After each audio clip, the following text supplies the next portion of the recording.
Assalamualaikum warahmatullahi wabarakatuh. Alhamdulillah Rabbil alamin. Wa bihi nasta'inu ala umuri dunya waddin. Wassalatu wassalamu ala sayyidina mursalin wa ala alihi wa ashabihi wa man tabi'ahum bi ihsani ila yaumiddin. Amma ba'd. Pertama-tama marilah kita panjatkan puji syukur kita kepada Allah Subhanahu wa taala yang telah memberikan kita nikmatnya serta hidayahnya, sehingga di pagi yang cerah, di subuh ini kita dapat berkumpul di masjid ini kembali untuk melaksanakan ibadah kepada Allah Subhanahu wa taala. Kedua kalinya tak lupa kita curahkan kepada Nabiullah kita Muhammad sallallahu alaihi wasallam, yang dimana beliau telah memperjuangkan agama kita, memperjuangkan hartanya, jiwanya, bahkan seluruh yang ada pada dirinya agar kita dapat mengenal Islam secara kafah. Dan semua ini adalah bentuk dari perjuangan Nabiullah kita Muhammad sallallahu alaihi wasallam. Hadirin yang dirahmati oleh Allah Subhanahu wa taala. Allah taala itu telah mewahyukan Al-Qur'an kepada Nabiullah kita Muhammad sallallahu alaihi wasallam. Kemudian setelah Nabiullah Muhammad sallallahu alaihi wasallam meninggal dunia, maka Allah mewariskan Al-Qur'an ini kepada hamba-hambanya yang dipilih, yaitu umatnya Nabi Muhammad sallallahu alaihi wasallam. Namun orang-orang yang mewarisi kitab ini terbagi menjadi 3 golongan, sebagaimana firman Allah dalam Quran surat Fatir ayat 32. Allah berfirman, "Summa awrasnal kitaba alladziina astafainahu min ibadina, faminhum zalimun li nafsihi wa minhum muqtasid wa minhum sabiqun bil khairati bi idznillah wa dzalika huwa fadlul kabir." Yang artinya sesungguhnya kami telah wariskan kitab ini kepada hamba-hamba kami yang kami pilih. Dari mereka ada yang mendolimi dirinya sendiri, dan sebagian dari mereka ada yang berada di pertengahan, dan sebagian lagi ada yang berlomba-lomba dalam kebaikan dengan izin Allah. Yang demikian itu adalah karunia yang amat besar. Hadirin sekalian, ketika kita membahas tentang zalimul li nafsi atau mendolimi diri kita sendiri, maka tidak ada cara lain untuk menghapus dosanya kecuali dengan bertaubat kepada Allah Subhanahu wa taala, dengan taubatan nasuha, dengan taubat yang tulus niat karena Allah Subhanahu wa taala. Namun hadirin sekalian, sebagian dari kita di era sekarang ini sering terfikir di benak kita ketika hati kita ingin bertaubat kepada Allah Subhanahu wa taala, terbesit di benak kita, apakah pantas taubatku diterima oleh Allah Subhanahu wa taala, sedangkan dosaku itu sangat banyak, dan mungkinkah dosaku itu dihapus oleh Allah Subhanahu wa taala?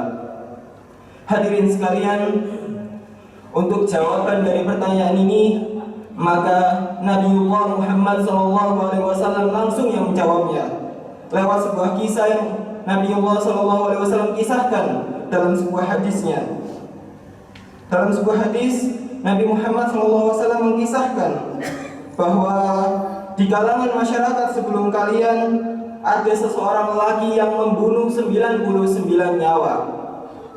Kemudian lelaki itu menyesali perbuatannya, lalu ia ingin bertaubat kepada Allah, mencari kebenaran. Maka bertanyalah lelaki itu kepada masyarakat setempat di sana. Kemudian masyarakat menunjukinya kepada seorang rahib Yahudi. Datanglah ia kepadanya lalu bertanya, "Wahai rahib, aku ini telah membunuh 99 nyawa dan aku menyesali perbuatanku.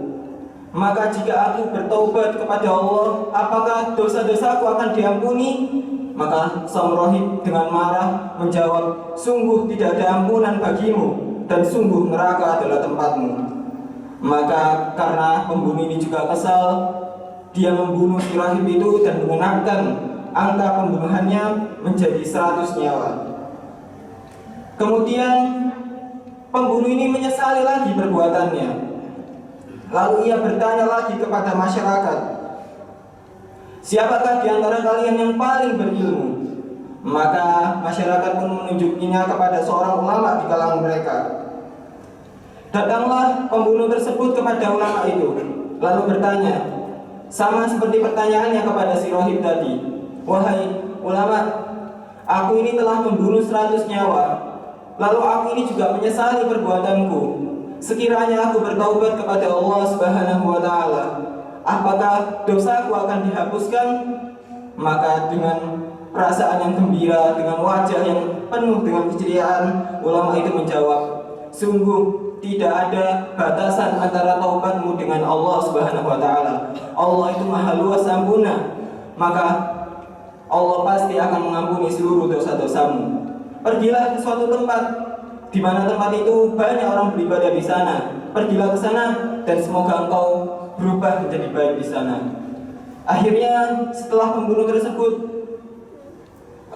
dinasehati dan disuruh pergi menuju suatu tempat atau daerah, maka pembunuh tersebut berangkat ke daerah tersebut. Tiba-tiba di tengah jalan pembunuh tersebut meninggal dunia.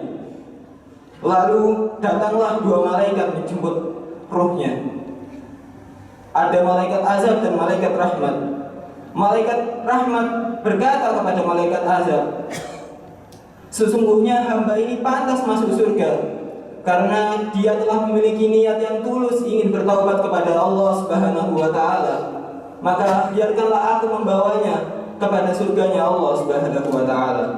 Namun malaikat azab menolaknya dan membantah, sesungguhnya orang ini belum pernah melakukan satu amal kebaikan pun, maka dia pantas untuk masuk neraka dan tidak layak untuk masuk surganya Allah Subhanahu wa Ta'ala. Karena perdebatan itu, Allah mengutus sebuah malaikat untuk menengahi perdebatan itu. Malaikat menyuruh agar 2 malaikat ini mengukur jarak, manakah yang lebih dekat antara jasad dia dengan tempat yang dituju dan tempat yang awal. Manakah yang lebih dekat, maka itulah tempatnya. Ternyata setelah diukur, tempat jasad pembunuh ini lebih dekat dengan tempat yang ia tuju, sehingga dia dibawa oleh malaikat rahmat menuju surganya Allah. Bahkan dalam riwayat lain, Allah juga merintahkan bumi agar menjauh dari jasadnya, sehingga jasadnya si pembunuh ini lebih dekat dengan tempat yang dituju. Hadirin sekalian, coba kita perhatikan betapa besar kejahatan yang dilakukan oleh pria ini, betapa kejam tindak kriminal yang dilakukan oleh pria ini. Bukan 1 atau 2 orang, tapi 100 nyawa yang dia bunuh. Coba bayangkan saja, mungkin ada 1 pembunuh yang di daerah kita telah membunuh 10 nyawa saja, sudah pasti kita usir dari daerah kita, dan gak mungkin ada daerah lain yang mau menerimanya. Namun hadirin sekalian, cobalah perhatikan bagaimana Allah Subhanahu wa Ta'ala yang maha luas maafnya, maha besar kasih sayangnya, mengampuni dan memaafkan pembunuh ini. Tak kala pembunuh tersebut benar-benar datang, benar-benar ingin bertaubat kepada Allah Subhanahu wa Ta'ala, ia benar-benar menyesali perbuatannya dan ia ingin berubah menjadi baik, maka Allah Subhanahu wa Ta'ala yang maha besar ampunannya dan maha luas maafnya ini mengampuninya, memuliakannya, bahkan memerintahkan bumi untuk mengatur jaraknya, juga mengutus malaikat penengah untuk meringankannya. Dan semua ini tidak lain dan tidak bukan karena kasih sayang Allah kepada hambanya, dan juga karena pembunuh tersebut tulus dalam bertaubat kepada Allah Subhanahu wa Ta'ala, walaupun dia belum pernah melakukan 1 amal ibadah pun. Maka hadirin sekalian, karena itu beruntunglah seseorang yang bertaubat kepada Allah, seseorang yang kembali kepada kebaikan, meninggalkan keburukan, meninggalkan dosa dan maksiatnya, karena dia telah memiliki Tuhan yang maha luas maafnya dan maha besar kasih sayangnya. Allah Ta'ala berfirman, wa tubu ilallahi jami'an ayyuhal mu'minun la'allakum tuflihun. Dan bertobatlah kamu sekalian wahai orang-orang yang beriman agar kamu mendapatkan keberuntungan. Dan juga dalam firman-Nya, ya ayyuhalladzina amanu tubu ilallahi taubatan nasuha. Hai orang-orang yang beriman, bertaubatlah kepada Allah dengan taubatan nasuha, taubat yang benar-benar murni karenanya. Hadirin sekalian, di antara karunia dan kasih sayang Allah kepada hambanya adalah Allah bergembira dengan taubat seorang hamba, dan Dia senang sekali kepada hambanya yang kembali kepada kebaikan dan mendekat dengan penciptanya. Hal ini sebagaimana yang Nabi SAW sabdakan dalam sebuah hadis, bahwa sesungguhnya Allah itu sangat gembira dengan taubat hambanya, melebihi seseorang di antara kalian yang berada di atas gurun pasir, kemudian hewan yang ditungganginya melarikan diri darinya, padahal di hewan tunggangannya itu ada berbekalan makan dan minum. Kemudian ia duduk di sebuah pohon dengan pasrah menunggu kematian. Tiba-tiba ketika ia dalam keadaan seperti itu, kendaraan tampak berdiri di sisinya lalu mengambil ikatnya. Karena sangat gembiranya orang ini, maka ia mengatakan, ya Allah, Engkau adalah hambaku dan aku adalah Rabb-Mu. Ia telah salah mengungkapkan karena sangat gembiranya. Hadis riwayat Muslim. Hadirin sekalian, coba kita renungkan betapa besar karunia Allah Subhanahu wa taala ini. Bayangkan bagaimana kegembiraan orang yang di depan matanya sudah hampir menuju kematian, tiba-tiba ada harapan kehidupan menjemputnya. Saking gembiranya orang ini bahkan sampai salah mengucap. Namun jemaah sekalian, Allah Subhanahu wa ta'ala lebih gembira lagi kepada hambanya yang kembali kepadanya dan bertaubat kepada Allah Subhanahu wa ta'ala. Bukan karena Allah butuh dengan taubat kita, tapi karena Allah senang kepada hamba-hambanya yang mau berubah menjadi baik. Dan ini juga menjadikan taubat sebagai amalan yang paling besar dan agung sekali kedudukannya dalam ajaran Islam.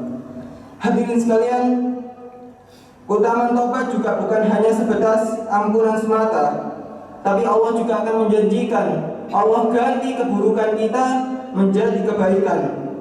Sebagaimana firman-Nya, illa man taba wa amana wa amila salihan fa ulaika yubaddilullahu sayyi'atihim hasanat wa kana Allahu ghafurur rahima. Yang artinya, kecuali orang-orang yang bertaubat, beriman dan mengerjakan amal salih, maka itu keburukan mereka dan kejahatan mereka diganti oleh Allah dengan kebajikan, dan Allah itu Maha Pengampun lagi Maha Penyayang. Quran Surat Al-Furqan ayat 70.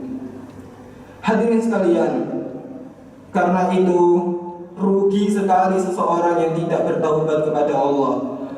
Rugi sekali seseorang yang mengeraskan hatinya, menutup telinganya, dan juga menutup matanya dari hidayah Allah Subhanahu wa ta'ala, sehingga dia dalam kesetiaan dengan kemaksiatannya.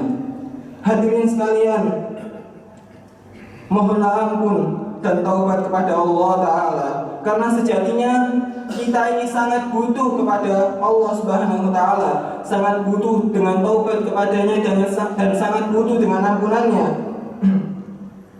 Jangan sampai kita menjadi seperti orang-orang sebelum kita yang lalai dari beribadah kepada Allah dan setia dalam kemaksiatannya. Hadirin sekalian, lalu seperti apakah bentuk taubat yang benar-benar taubat itu, yaitu taubatan nasuha? Maka bentuk dari benar-benar taubat ialah yang pertama, seseorang menyesali perbuatannya, yaitu seseorang menyesali dari perbuatan dosa dan kemaksiatannya kepada Allah Subhanahu wa ta'ala. Yang kedua, dia berhenti dan meninggalkannya. Dia berhenti dari berbuat dosa dan berbuat maksiat kepada Allah Subhanahu wa ta'ala. Dan yang ketiga, bertekad kuat untuk meninggalkan segala bentuk kemaksiatan dan dosa kepada Allah Subhanahu wa ta'ala. Dan ini adalah syarat kita taubat kepada Allah dengan taubatan nasuha. Dan adapun Jika itu berkaitan dengan hak manusia, maka syarat keempat adalah mengembalikan hak itu kepada mereka. Hadirin sekalian, di bulan yang suci ini, di bulan yang penuh ampunan ini, maka sekiranya kita berbanyak taubat kepada Allah Subhanahu wa taala. Di bulan ini Allah bukakan ampunannya yang sangat luas, sehingga kita dapat memohon ampun kapan saja kepada Allah Subhanahu wa taala. Maka hadirin sekalian, di sini saya mengingatkan diri saya sendiri dan jemaah sekalian untuk terus bertaubat kepada Allah, terus menggapai ampunan Allah, terutama di bulan yang suci lagi penuh ampunan ini. Mungkin ini yang bisa saya sampaikan, kurang lebihnya saya mohon maaf. Aqulu qawli hadza wa astaghfirullah li wa lakum. Syukran ala ihtimamikum. Wassalamualaikum warahmatullahi wabarakatuh.